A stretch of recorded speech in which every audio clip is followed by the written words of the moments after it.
మిరపకాయ బజ్జీలు తింటాం కదా, మరి వాటి గురించి కూడా మీరు చెప్తే బాగుంటుంది. మిరపకాయ బజ్జీ కేవలం రుచి కలిగించే పదార్థమే కాదు, సరదా కోసం తినేదే కాదు.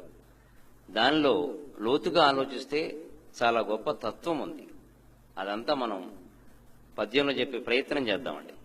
5 గంటల వేళ ఆ దారి బ్రెక్కగా చుయ్యుమనును గూబ గుయ్యుమనును.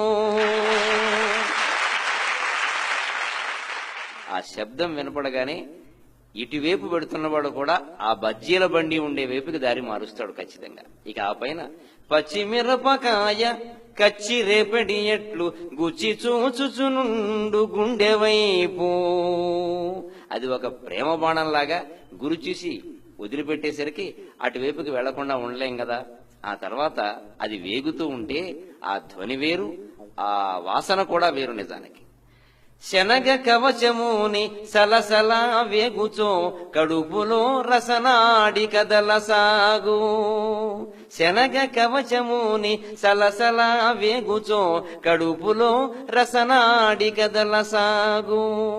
వాడింకా మూకుళ్ళలోంచి బజ్జీ తీయకుండానే మన కడుపులో ఆ రసనాడి కదులుతూ ఉంటుంది. ఇక ఆ పైన తింటే ఎలా ఉంటుందయ్యా? ముక్క కొరికినంత ముల్లోకముల యాత్ర చేత కాసును లేక చేయగలడు. ఖర్చు లేకుండా 3 లోకాలు తిరిగి రావాలంటే ఒక్కసారి ఆ కారం బజ్జీ తింటే చాలండి. డబ్బులు ఖర్చు లేకుండా యాత్ర అంతా చేయొచ్చును. ఇక మిరపకాయ బజ్జీలో ఉండే గొప్ప తత్వం ఏంటంటే, ఎవరైనా డబ్బు ఖర్చు పెట్టేది ఆనందించడానికి కానీ ఏడవడానికి కాదు కదా. కానీ మిరపకాయ బజ్జీ మాత్రం ధనము వెచ్చించి కన్నీళ్లు కొనగజేయు మిరప బజ్జీల రుచినినే మరువలేను. డబ్బిచ్చి కొని తిని ఏడుస్తాం. ఆ తత్వం ఏమిటో, ఆ రహస్యం ఏమిటో.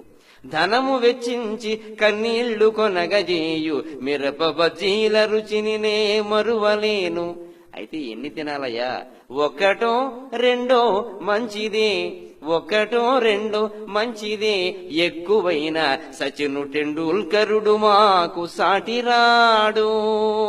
ఇక అక్కడి నుంచి రన్స్ తీయడం ప్రారంభించాలి. ఇంటికి వచ్చాక ఎక్కడి నుంచి ఎక్కడికి అనేది నేను చెప్తే బాగుండదు, కానీ టెండూల్కర్ కూడా ఆ రన్స్ విషయంలో మనకి సరిపోడు.